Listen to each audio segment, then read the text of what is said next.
Hey, hi everyone. Welcome to your show, E-Copy with Experts. This is your host, Ranmay Rath. And today we have Preston Powell, who is the CEO at WebServ with us. Hey, Preston.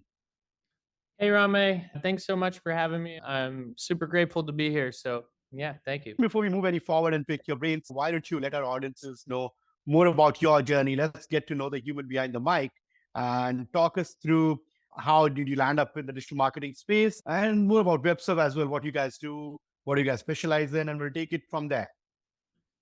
Yeah, certainly. My name's Preston Powell. I'm the CEO at WebServ. WebServ was started about 7 years ago by a partner and myself. My partner had a revenue cycle management company, which is essentially a medical billing company. And he had a bunch of clients that could use some help. And that's how we got started. Preceding that, I worked in house just as a lead gen for these companies that did business loans, and yeah, I never thought I'd get involved in a healthcare space, but I have a unique personal journey with recovery, and it just worked out that way. Yeah, we started in 2017, and it was just me. I would go around to these different recovery centers and get meetings with them. I got our first client back when we started, who was a client of my partner's billing company, and then just built it from there. Lovely, quite a journey, Preston. Preston, moving on, like we were talking about earlier, AI is transforming our space, marketing automation at large, right?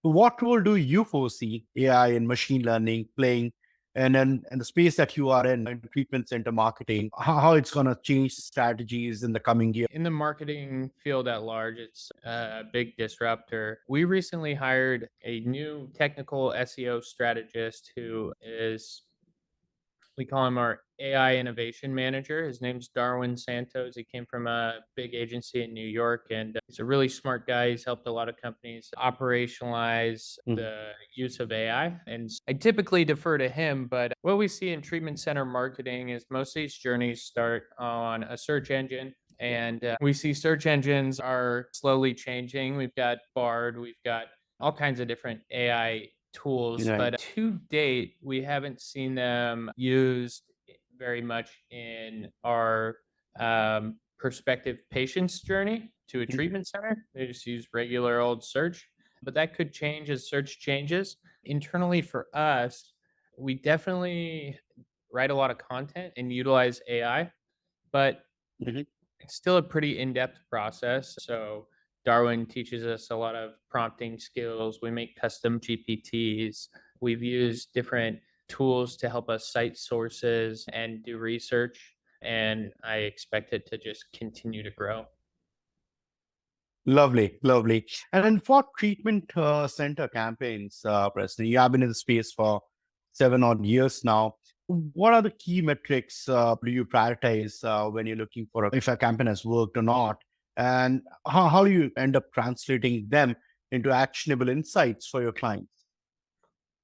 Absolutely. In the treatment center space, our client is typically somebody that is insured, and it gets pretty complex from there. So they could have in network or out of network insurance, and they might only be able to go to a select number of facilities. But the process starts once a lead's qualified. They do something called a verification of benefits, where they send their insurance information in, and then somebody at a treatment center would call the insurance company. And so what we typically do is we track verifications of benefits. We call them VOBs. Once they come back, they can be marked as either viable or not. So we track viable VOBs and then ultimately admissions into the treatment centers. Before that, all the metrics are the same: click through rate, conversion rate. And we've gotten it down to a science on the paid side where we know certain ratios. We know if 1 in 5 become a VOB, we're getting a pretty good quality of lead. And we know if 3 out of 10 are viable, then we're gonna be able to run a campaign that's profitable for the client. And so that just gives us insights into what levers we might pull. On the SEO side, those ratios can vary greatly. Absolutely. And I would imagine content in the space plays a very critical role because, I mean, the kind of environment that you all are in, or the the your and audience which is consuming that content, and it should foster trust and awareness. So how do you integrate it seamlessly within your overall marketing strategy? Yeah. So it's all about trust. I feel like everybody's self diagnosing themselves on the internet these days. And you'll notice if you Yeah. do any sort of health related search, you're going to see the WebMDs of the world up there. And they tend to have kind of a general structure to their content. So these are going to be long form pages. They cite any relevant research studies, they talk in depth about any given health topic. And so we try to do the same thing for our clients. We write long form posts. We have clinicians or doctors at their organizations review them. We cite that on the page. We use schema markup to validate that. And people first, not search engine first, long form, factually accurate content is the focus. Anytime that we're producing a piece of content on a specific disorder, our aim is to make the best piece of content on this given subject on the internet. And if you try that every time, sometimes you'll miss the mark, but it normally works out pretty good for you. Absolutely. And then SEO is quite important. It is vital for organic visibility, right? What are some of the specific SEO tactics that have proven effective for webs while working with all the treatment center campaigns that you have been for this long? Yeah, treatment centers in the SEO sense aren't too different than any other website, other than we're scrutinized a little bit more. And so, a couple things I already covered, which is clinical reviewers, proper schema markup, long form content. We see a lot of engagement on content that has like an interactive piece. So maybe a depression test, like a PHQ-9 Mhm. test or some sort of clinical test. People tend to engage with those really well and they perform pretty well. And gets the searcher that's just trying to self diagnose themselves. And then in terms of like link building and off page SEO, we do a lot of digital PR. We utilize Connectively, formerly Harrow, and Turkle to find reporters that are writing about relevant health topics. And we get a clinician at a company that we're working with to respond to that. And ultimately, yeah, that's a big piece. And then finally, technical SEO is just as important as it's always been. And we could get nitty gritty with that, but we'd probably Yeah. bore. And then moving on to Google Ads, especially for the healthcare industry, and there's so many challenges, right, while running Google Ad campaigns. So, how do you advise our listeners today to navigate through those challenges which comes for running Google Ads for the healthcare industry in particular?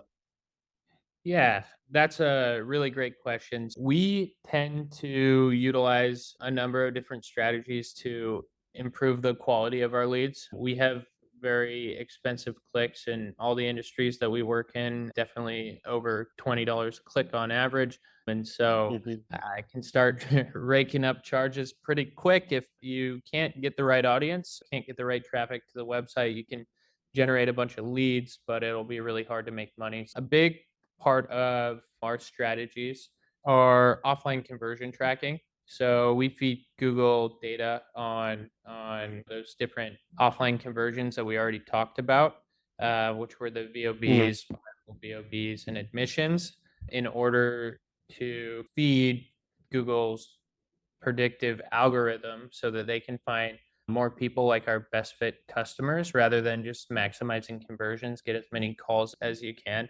The United States kind of healthcare situation is a tricky one with all the private payers and figuring out, who works and who doesn't. And it's a nightmare for the patient as well. So yeah, to deliver value to our clients, we got to get the right traffic. And that's probably been the biggest driver. And it used to be pretty easy because exact match was exact match. And then they took match types away Mhm. from us. They're trying to get our campaigns broader and broader. And I think it's going to work and it has been working, but we just have to feed Google a lot more data. And yeah, Lovely. And Press, coming to your agency side of things, right? Running an agency, keeping the lights on, especially in the initial days, and it is a difficult task, right? As we all know. How has been your journey in terms of starting this agency? It has been 7 years. You guys are going strong. It's close to 30-member team now. What advice would you want to give to our listeners today who are trying to make a mark in the space or trying to start their own show? Absolutely. I'd always encourage anybody, if you're working for somebody else and you think that you can do it better and you want to get started immediately. And for me, it was a challenge. But when I started, I didn't have a ton of responsibilities. I wasn't a dad yet. I wasn't married. And I didn't need that much to get by. So I didn't have too much to lose. I could get an in-house marketing job for 80K a year or something, or I could give it a shot. And I'm really humbled by the fact that it all has worked out for me, but it's a lot of work. I spent a lot of time driving around to different local businesses, pitching them on just me. It was really just me on my Yeah. services, what I could do for them. Um, and I worked my butt off. I was a sales team. I was the accounts receivable, Operations, the yeah. service teams. I was all Yeah. of it. And I just hit the ground running. I worked long hours. I took a coding boot camp at the local college, continuing education, and yeah, it worked out for me. Yeah, I would suggest starting now rather than later, and I would, if you fail, I'd suggest starting again. Get started. You never know till the time you do. Lovely. And then initial phases, or even today, Preston, we all go through that, or we all encounter that situation wherein we have to say a no to a client because we feel that even if they have the budgets, even if they have the necessary funds, they're not really ready for, let's say, Google ad campaign or PPC campaign or whatever. So, how do you say a no to a client? And do you sleep well that night? Yeah, actually, I think it's totally fine. I don't want to get involved in an arrangement that's not going to work out long term. Good paid media specialists are hard to come by. Yeah. They're the ones that are bad, look a lot like the good ones going into it. And if a client's not ready to run an ads campaign, they don't have a well developed sales department, don't track certain things, we know it's going to be a problem for them to update records in their CRM, Yeah. then telling them no and explaining why is rather easy for me, and it just makes sense to do it because somebody that comes, spends a bunch of money, doesn't get the result through no fault of ours, is still going to blame us. And in our industry, it's pretty tight knit, and reputation's everything. My phone rings Very several true. times a day with referrals from current clients and past clients that have left us in the past, oftentimes come back to us. And so if I can't leave the client better off from an engagement, it'll cause me problems in the future. Yeah. No, very well said. I completely agree with that. It's crucial at times if you feel that what they need and what you offer are not aligned. And even if they feel what they need is probably you knowing that is something that they don't need at the at that particular moment because you are the expert there and they are not digital marketers, right? We are. So we know that they're ready about if they're ready for it or not. So giving that education to the client at that moment is also a part of our job. And we have had experiences wherein these clients whom we have said no, probably have come prepared 6 months, 1 year down the line. And then the experiences have been like, wow, because the back end operations were more robust or more solid, more integrated to handle those sort of leads coming in if they push the button for Google Ads or SEO or getting the job done by a marketing agency. So yeah, I mean, it's good to say no, it's good to educate because we are the experts there and they are not. The ownership lies with us, wherein you actually have to understand if they're ready for it or not, irrespective of the fact that saying no to Moolah is a difficult task. But yeah, Yeah, it always comes back as more though. yeah, That's been a lesson for me. We made it 5 years into business with essentially no sales department. And the reason why is just because we were able to provide a good system, and people trusted us and got good results. lovely. Great, Weston. It was a lovely conversation. But before I let you go, I would like to play a quick rapid fire with you. I hope you're Okay, game for it. I'm game. Yeah. All right. Your last Google search. My last Google search, it was around a depression test just to actually see how my client was doing for the keyword. All right. Worst client pitch. Worst client pitch? Yeah. What do you mean? A pitch probably which did not work out the way you would have wanted it to be. Okay, okay. When it would have been at the beginning of your career or wherever. We all have that one bad day. Yeah, I've had a number of client pitches that didn't work out. I've actually even tried to upsell a client on more in-depth digital PR campaign. Um, and I guess it's as bad as it gets. If they cancel all their services because you tried to sell them something that would help them. So I've had that happen before, and that's probably about as bad as it gets. All right. Now give us your favorite client story. Okay. Yeah, my favorite client story is a recent one. Uh-huh. There's a large enterprise medical device company that I can't share just because of NDA and Yeah, whatever. that's fine. And they're located right near me. And I wanted to find a way to meet the marketing department and pitch them on our services. And so I didn't know what to do, but one of my employees, he's, hey, my wife cuts one of the executives hair. And Mhm. I was like, okay, we're gonna put together this whole pitch, and then she's gonna tell him during a haircut. And anyways, he approached her and she's like, nope, that's not gonna work out, I'm not doing that. And so whatever. But then one of our clients started using their device, and 6 months later I somehow ended up on an email thread with this company.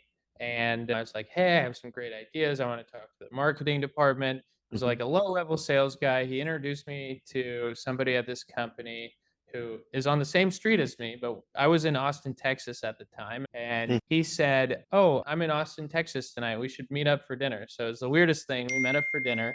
It didn't work out then, but it was a big enterprise. So it took about a year to get the deal, Okay. but it just all unfolded in front of me. And Mhm. I by this big office every day. Man, I wish I could work with them. And through a number of things outside my control, it just worked out. So that was my favorite kind of client acquisition story to date. Lovely. And see, nothing goes waste. You just be honest in terms of what you're doing, and it's gonna pay off sooner or later, but it's gonna pay off, right? Lovely. All right, moving on. Your celebrity crush. Celebrity crush. I'm not big on celebrities, but let's think. Celebrity crush. SEO paid media was easy for you, Yeah, I don't watch any TV, or I'm just a nerd. I'm right? not up on it. I don't Come on, know give her. us a name. But Okay. there was the Hunger Games. There was whoever played Katniss Everdeen. I thought she was pretty great. Okay. Okay. I haven't watched it, but yeah, I will Google it. And I'll Google it. All right. All right. And the last one will not really any further. Where do we find Preston on Friday evenings after all the hodgepodge for the week of an agency life, of the sea of an agency life? So every single weekend, no matter what, I get out to the desert and I ride my dirt bike. I normally go to the dirt bike track, Mhm. and I bring my son and my wife, and it's always a good time. I sometimes get hurt, but that's okay. It's worth it. Lovely. Lovely, Preston. Thank you so much for taking our time and doing this with us. I'm sure our audiences would have loved this episode and would have gained a lot of in terms of the insights which you shared. So really appreciate it, man. Absolutely. It's humbling to me that he chose me for this interview, and just super grateful. Thank you, Preston.